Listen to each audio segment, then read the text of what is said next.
iti sermon tayo itatak, it may isang isolated theme. Still from James chapter 1. We will read daytoy verse 1 ingana verse 8. Okay, so 8 verses. Basahin tayo kabsat. James, a servant of God and of the Lord Jesus Christ, to the 12 tribes in the dispersion. Greetings. Count it all joy, my brothers, when you meet trials of various kinds, for you know that the testing of your faith produces steadfastness. And let steadfastness have its full effect, that you may be perfect and complete, lacking nothing. If any of you lack wisdom, let him ask of God. Let him ask God, who gives generously to all without reproach, and it will be given him. But let him ask in faith, with no doubting, for the one who doubts is like a wave of the sea that is driven and tossed by the wind. For that person must not suppose that he will receive anything from the Lord. He is a double-minded man and unstable in all his ways. So, itatay lang patinggang agbasa ngem. Kitain tayo dito entire nga chapter 1. We will be looking at the whole chapter of chapter 1. So, our theme is growing in faith in the paths of trials. Growing in faith in the paths of trials. Shall we pray first? Lord, we thank you once again. We come to you for your mercy, to give us an open heart and mind, ready and prepared, O God, to receive your instructions today. You help your servant and each and every one of us so that we may receive your word in power and in clarity. Thank you, and we pray this in Christ's precious name. Amen. Okay, so growing in faith in the paths of trials. Yung verse 1, yung introductory, yung greeting ni James ay actually punong-puno ng mga implied na mensahe, there is something that James wants to communicate to us in that first verse, that introduction, and it is very important kada tayo nga establish iti footing tayo in our prayer to understand the Word of God. Amo tayo medjay kanayon tayo nga ibagbagang rule of context. So nga dagitoy nga introductory ket very important kada tayo. To many, maraming mga mangangaral ng salita ng Diyos na mabilis nilang kino-conclude na ang Book of James ay sinulat para sa mga Hudyo lamang, sa mga Jewish believers lamang. At ang dahilan ay yung reading ng verse 1. Ngunit, marami din sa mga ngaral ng salita ng Diyos tulad ng kinabibilangan natin ang naniniwala na hindi ito isinulat lamang para sa mga Hudyo. Ito ay isinulat para sa kabuuan ng mga mananampalataya sa iglesia ng ating Panginoong Kristo. So, ang sinasabi dito na exiles ay hindi ito mga Hudyo lamang na lumikas mula sa Jerusalem, kundi ito ay tumutukoy lahat sa spiritual na kalagayan ng bawat mananampalataya. This is about the reality of who we are as believers in Christ in this present time. In the Old Testament, itong greeting na ito, hindi lang to unique kay James. Even Peter used this kind of greeting in 1 Peter.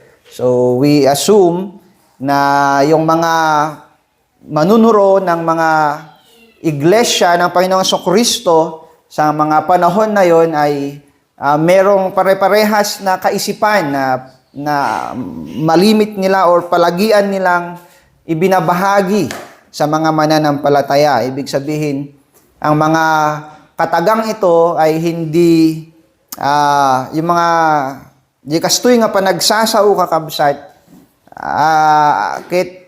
ay hindi bago sa pandinig ng mga Kristiyano. Ibig sabihin, nauunawaan nila yung mga ganitong kataga. Ngayon, sa panahon natin, we have a culture we have a new modern culture in writing strategy and teaching that is advocates plainness. So kung maaari iwasan na natin yung mga salita na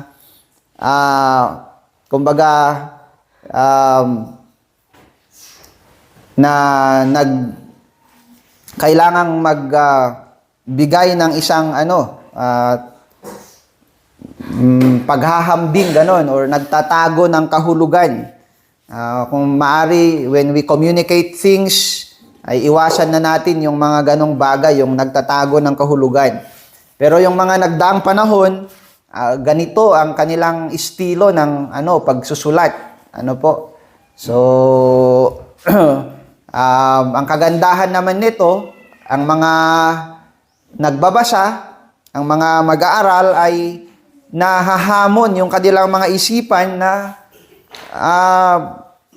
hindi lang unawain yung sinasabi, kundi i-internalize, i-visualize yung kanilang mga binabasa. At magandang practice ang ganitong estilo ng pagsusulat. So again, muli si Apostol James, sa salita natin ay Santiago. Hindi ko alam kung Tiago ba or Santiago. So, merong kasing Tiago at merong Santiago. So, si James,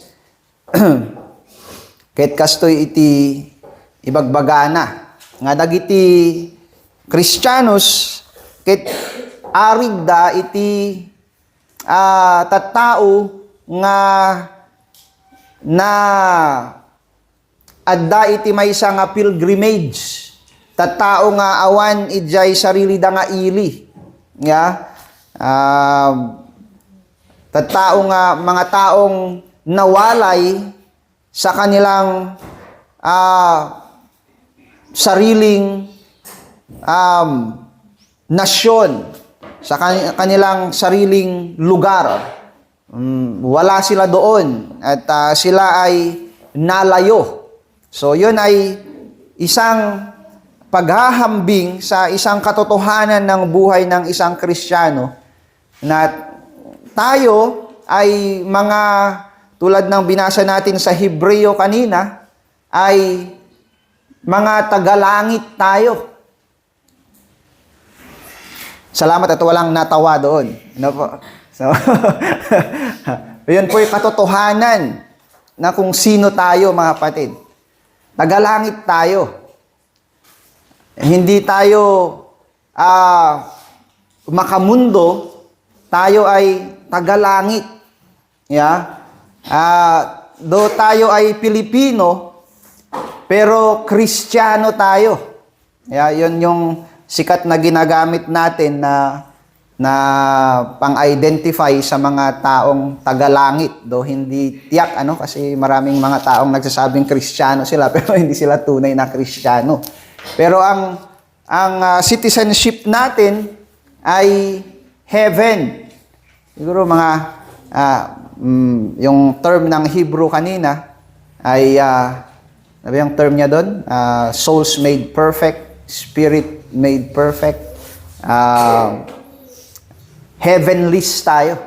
Yeah? Heavenly beings tayo. Hindi po tayo aliens, pero yun ay isang spiritual reality. Tayo ay exile. Kasi wala tayo sa tunay nating bayan. Yan, nandito tayo sa mundong ito. Ngunit, maging sa mundong ito, ang pananampalatayang na ipagkaloob sa atin sa magitan ng Panginoong Kristo ay mas nakakataas, mas nakabubuti, at mas matalino.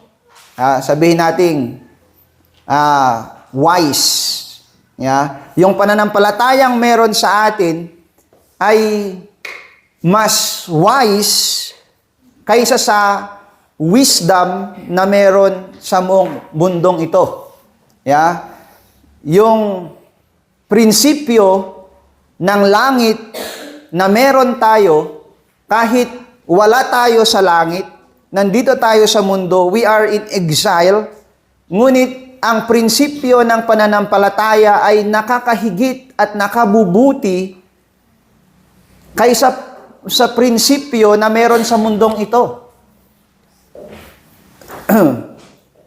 Yung prinsipyo man natin ay galing sa langit at makalangit, ang mundong ito ay higit na nakikinabang sa prinsipyo ng langit na meron sa atin bilang mga anak ng Diyos na nandito pa sa mundong ito. Ngunit hindi sa lahat ng pagkakataon ay ganon. Sa maraming pagkakataon, ang prinsipyo ng mundong ito ay hindi umaayon sa prinsipyong meron sa atin na makalangit. Ano po? At sa kontekstong ito, napapaloob ang usapin dito sa chapter 1. Kaya ang sinasabi ni Apostle James dito ay patungkol sa mga pagsubok sa buhay ng Kristiyano. Pagsubok sa buhay ng isang Kristiyano. Ang trials and testings in the life of a believer ay katotohanan po ito, realidad po ito, sapagkat sa katotohanan tayo ay exiles sa mundong ito. And there is the reality of evil and sin. Merong katotohanan ng isang kaharian ng kadiliman sa mundong ito na hindi umaayon sa kaharian ng langit na meron tayo. At sa katotohanan ito, merong mga pagsubok at kahirapan sa buhay ng isang Kristiyano sa mundong ito. Hindi po ba napakaliwanag yung sinasabi ni Apostle James dito, mga kapatid? Kaya nga po, ang Iglesia ng Panginoong Jesucristo ay hindi sana at hindi dapat magtungo sa isang katuruan na obscure sa sufferings. Isang katuruan na hindi tumatanggap sa katotohanan at kabutihan ng mga pagsubok sa buhay ng Kristiyano. Hindi dapat tayo pumunta sa ganong konklusyon, sa ganong kaisipan. At yan po isang bagay na gustong-gusto ng maraming tao ngayon, maraming mga nagsasabing Kristiyano sa panahon natin ngayon. Yeah? Na walang lugar ang anumang lamat ng paghihirap at pagsubok sa buhay ng isang tunay na Kristiyano na nagtatapat sa Diyos. Yun po ay mali. Yun po ay hindi katotohanan. Ang sinasabi ng salita ng Diyos, maging ang mga pagsubok na ito ay mararanasan ng lahat ng Kristiyano. Gaano man tayo nagtatapat sa Diyos, gaano man tayo katibay sa ating pananampalataya at fellowship sa ating Diyos, ay makakaranas pa rin tayo ng mga pagsubok sa ating mga buhay. Ngunit, ang mga bagay na ito ay sadyang mararanasan ng lahat ng mga tao at maging tayong mga mananampalataya sa mga tao, sapagkat sa realidad na merong naghaharing kadiliman sa mundong ito. Ngunit tayong mga mananampalataya, kahit tayo ay tagalangit na, mararanasan natin ito dahil nandito pa lang tayo sa mundong ito at tayo ay naglalayag. Tayo ay datayo kit agbibiyahe tayo. Yeah? Nga agturong ijay langit. Awan tayo pa ijay talaga nga ili tayo. At datayo iti maysa nga ili nga haan talaga nga dayto iti ayan tayo. Nga ayan iti kapanunutan ken prinsipyo nga haan nga umanurot iti prinsipyo iti langit. Kaya nararanasan natin ang mga pagsubok at mga paghihirap sa buhay nating mga mananampalataya. Ano ang sinasabi ng chapter na ito patungkol sa mga pagsubok? Una, nakikita natin na ang mga pagsubok ay nararanasan ng mga Kristiyanong naglalayag sa mundong ito bilang kasagutan sa ating pangangailangan ng karunungan. Yeah, bilang kasagutan sa ating pangangailangan ng karunungan. Sabi niya doon sa susunod na talata, sabi niya, kung sino mang nangangailangan ng karunungan, ay kailangan niyang humingi sa Diyos. At ang karunungan ay na ito ay karunungang makalangit. Karunungang sa magitan ng pananampalataya. Karunungang naiiba sa karunungan ng mundo. Yeah? Di ba sinasabi ng ating Panginoong Kristo na be wise as a serpent and harmless as doves. Ngunit, again, sinasabi ni Apostle Paul na nasaan na yung mga marurunong sa mundong ito? Hindi pat ang karunungan ng mundong ito ay ipinahayag ng Diyos yung kanilang karunungan na walang silbi. Sa magitan ng mensahe ng Ebanghelyo ng ating Panginoong Kristo, merong karunungan sa mundong ito na hindi umaayon sa katotohanan ng Diyos. Ang ating pangangailangan ay karunungang makalangit. At sa ating pangangailangan ng makalangit na karunungan na umaayon sa pananampalataya, ang mga pagsubok sa ating buhay ay kagamit-gamit.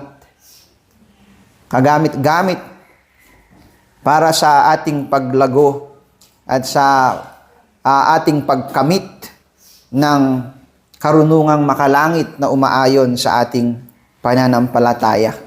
Yeah. So,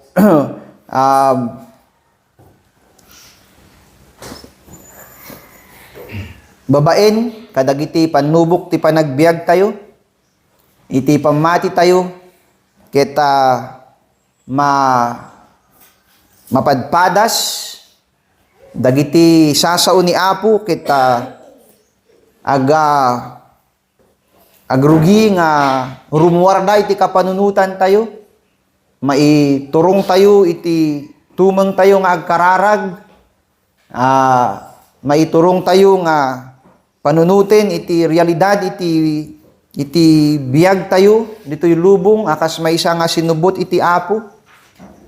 Agrugi tayo nga internalize, dagiti prinsipyo iti pamati, nga umanurot iti ebanghelyo ni Apo tayo nga Hesus Kristo. Agrugi tayo nga makita, dagiti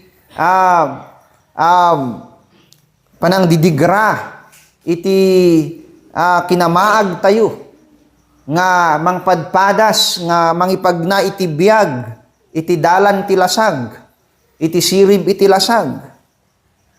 So, babaid, kadagitoy nga panubok ket adda iti panakapasirib, iti Kristiyano.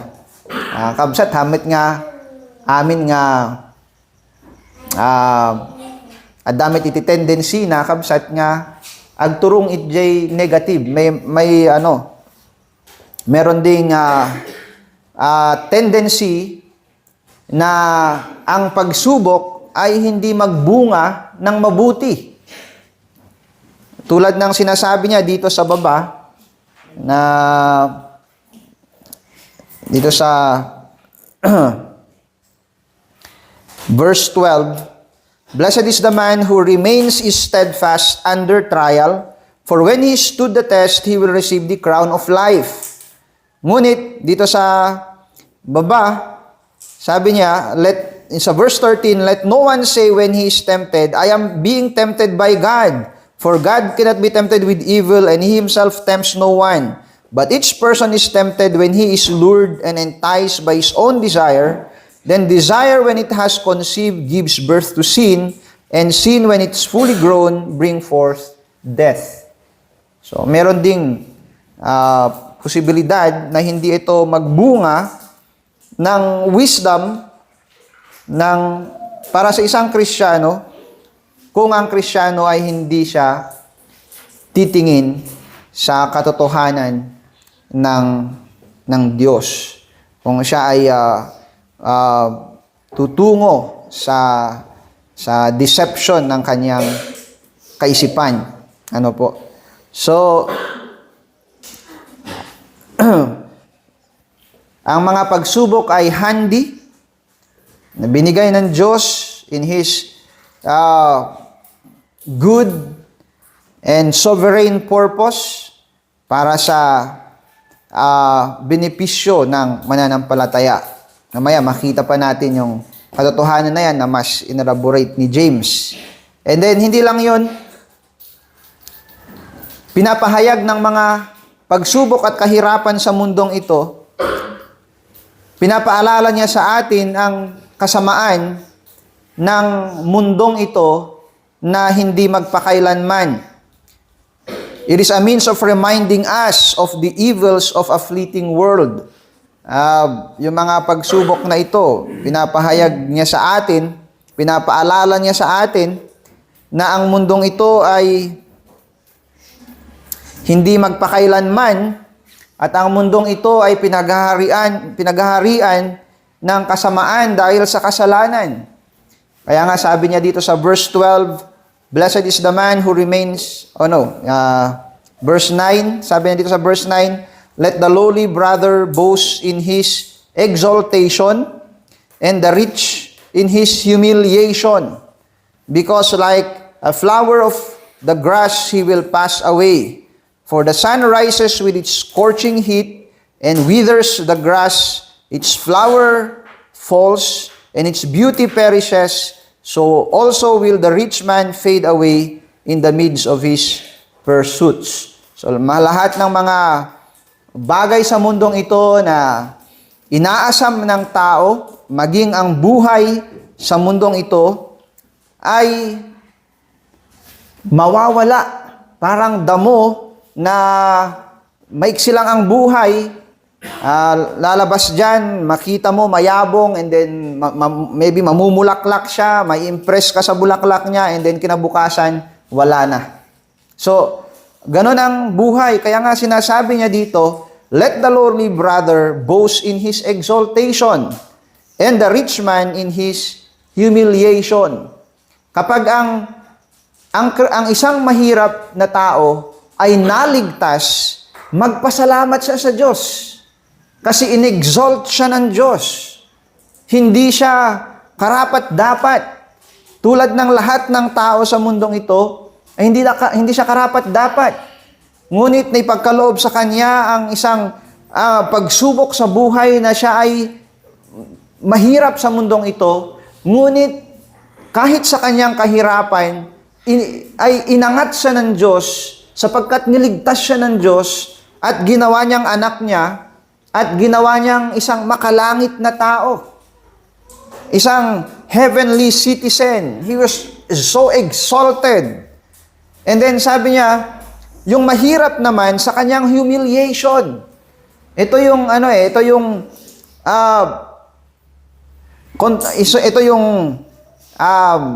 tawag natin dito, yung siguro oxymoron, or hindi siguro oxymoron. Ito yung opposite ng dalawang kalagayan.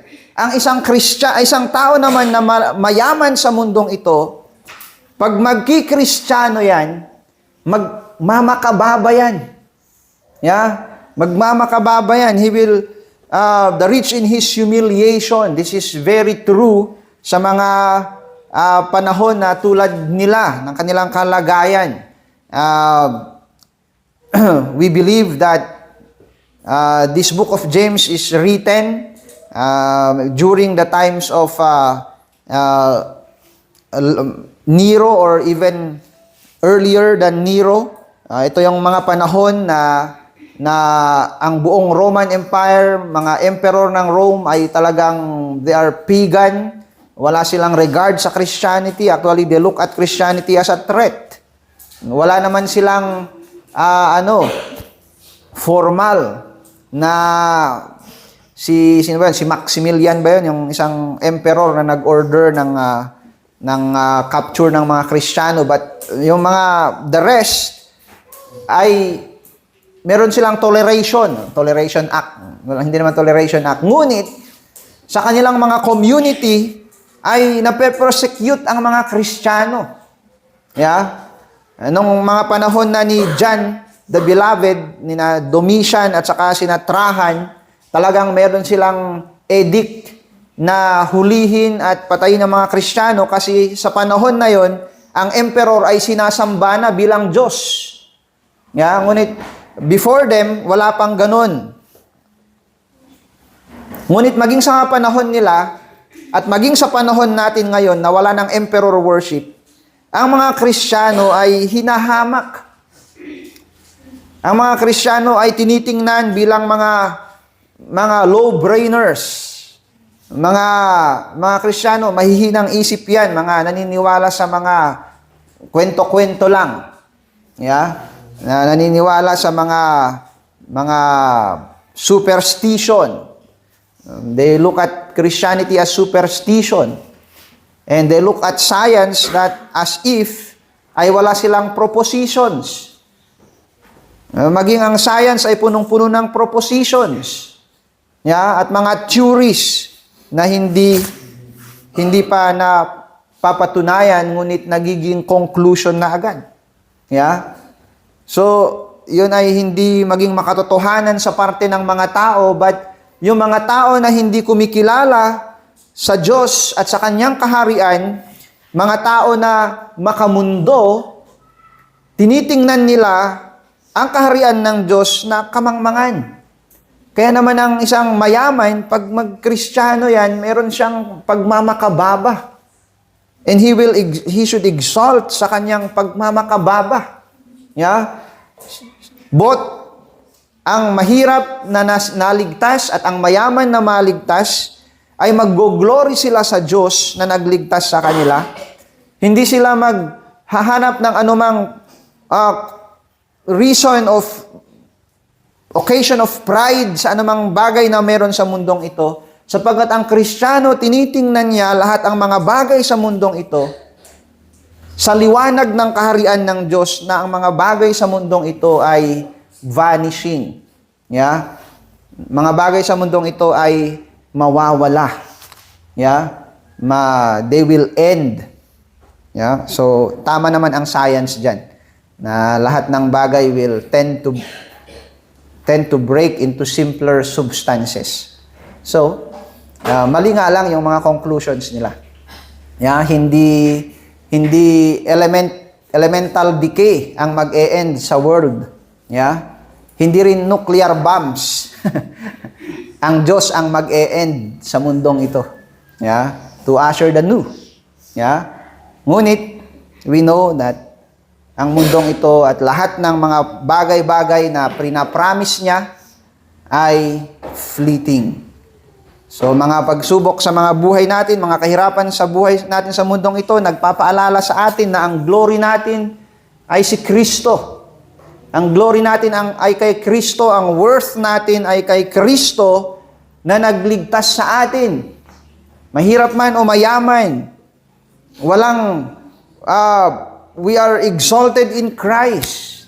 At hindi pwedeng ang mga bagay na temporal ang naging means or basis para may-exalt tayo sa kingdom ng Diyos. Hindi po. It is only because of our Lord and Savior, Jesus Christ. So, ang mga pagsubok din sa buhay natin, kahit nagfe-faithful tayo, ay may mga pagsubok sa buhay natin, may mga kahirapan, nagpapaalala sa atin na ang mga bagay sa mundong ito ay hindi dapat pumukaw sa ating pag-asa, sa ating kagalakan, kundi ang Panginoong Jesucristo na siyang nag-angat sa atin at naglagay sa atin sa kanyang kaharian at sa langit na bayan. So, lahat ng mga bagay sa mundong ito ay mawawala. And then, to the end, nasabi ni James na maging ang mga pagsubok natin sa buhay sa mundong ito ay sa kamay ng Diyos mabuti at perfect na gift of grace. Yeah, sabi natin si Apostle Paul, sabi niya, all things work together for good. Sabi ni R.C. Sproul, evil is evil, but in a sense, it is good that there is evil. Diba? So, ang mga sufferings ay masama. Masamang tingnan, ngunit ang Diyos ay hindi siya author ng evil. Yeah? He is not a tempter. Yeah? Ngunit, maging sa katotohanan ng paghihirap ng Kristiyano sa mundong ito, ang Diyos ay mabuti. At ang mga bagay na ito ay ginagamit ng Diyos na maging mabuti at perfect at hindi magkakamali. Yan yung assurance ng Panginoon. Sabi niya, walang binabawi ang Diyos sa kanyang mga pinagkakaloob sapagkat hindi nagkakamali ang Diyos. Sabi niya, verse 16, do not be deceived, my beloved brothers, every good gift and every perfect gift is from above, coming down from the Father of lights, with whom there is no variation or shadow due to change. Of His own will He brought us forth by the word of truth, that we should be a kind of first fruits of His creation. Yeah. Ililigtas din ng Diyos ang kanyang creation in the end. Yeah. Yan ang sabi niya, sabi ni Apostle Paul, who the whole creation is groaning, waiting for the redemption. Yeah. Ngunit, ang redemption na ito ay nangyayari na at natutupad sa atin, tayong mga tao na siguro pinakamataas sa mga nilikha ng Diyos sa mundong ito. Yeah? At nakikita na natin yung katotohanan ng kanyang pagliligtas, na maging ang kasamaan ay nagagapi, maging ang mga looks of darkness, looks of evil, suffering, ay nagbubunga ng kabutihan, nagbubunga ng kabutihan at kagalakan sa mga anak ng Diyos, sa mga mananampalataya. Hindi magkakamali ang Panginoon sa kanyang mga pinagkakaloob sa atin. Lahat ng kanyang mga pinagkakaloob ay mabuti. Hindi yan magbabago dahil sa anumang pagkakamali or pagkukulang. Sa kanyang salita, tayo ay, sabi dito, we are brought forth by the word of truth. Ang sabi ni Peter, ang word of truth na ito ay eternal seed that will not perish. So, hindi tayo masisira dahil sa mga bagay na pwede nating maranasan, mga kapatid, sa mundong ito. Maging ang mga pagsubok at mga kahirapan na pwedeng dalhin ng mga pagsubok na ito sa ating buhay. Ngunit ang Kristiyano ay nararapat lang na manindigan sa Diyos. Nararapat lang na mananatili sa Diyos. Nararapat lang na lumago sa kanyang karunungan kaysa sisihin niya ang Diyos at magrebelde sa Diyos dahil sa mga bagay na ito. Tulad ng ibang ginagawa ng ibang mga nagsasabing Kristiyano ngayon, gumagawa sila ng isang doktrina na tumitingin sa mga kahirapan sa buhay bilang patotoo ng hindi pagtatapat sa Diyos, panghuhusga at pagtatakwil sa mga Kristiyanong nasa paghihirap. Ay hindi po katotohanan yun. Yun ay mali. Ang sinasabi ng Panginoon maging ang mga pagsubok sa ating buhay bilang isang tagalangit na naglalayag sa mundong ito ay ginagamit ng Panginoon para mapagyaman ang ating pananampalataya at ang ating paglilingkod sa Kanya.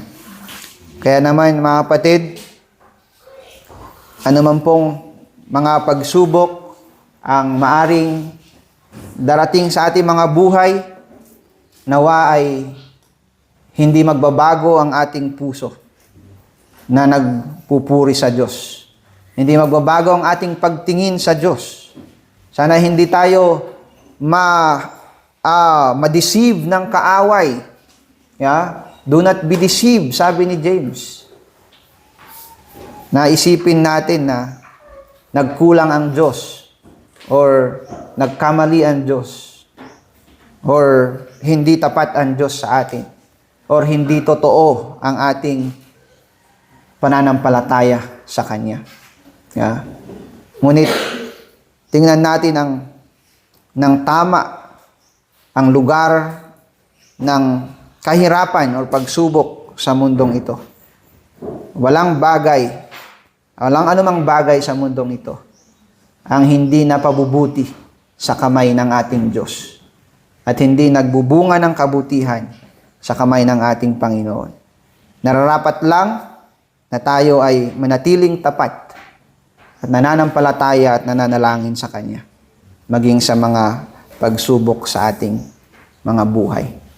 At tayo po ay manalangin. Salamat aming Panginoon sa inyo pong patotoo at mga salita na nagbibigay ng kalakasan sa amin. Patatagin mo nawa ang aming pananampalataya sa inyo, na maging sa aming paglalakbay sa mundong ito ay mapagtagumpayan namin ang anumang pagsubok at kahirapan na pwedeng danasin namin sa paninindigan namin sa aming pananampalataya. At nawa Panginoon, maging sa mga ganitong kaparaanan ay titibay pa at titingkad pa ang pananampalataya ng bawat isa sa amin.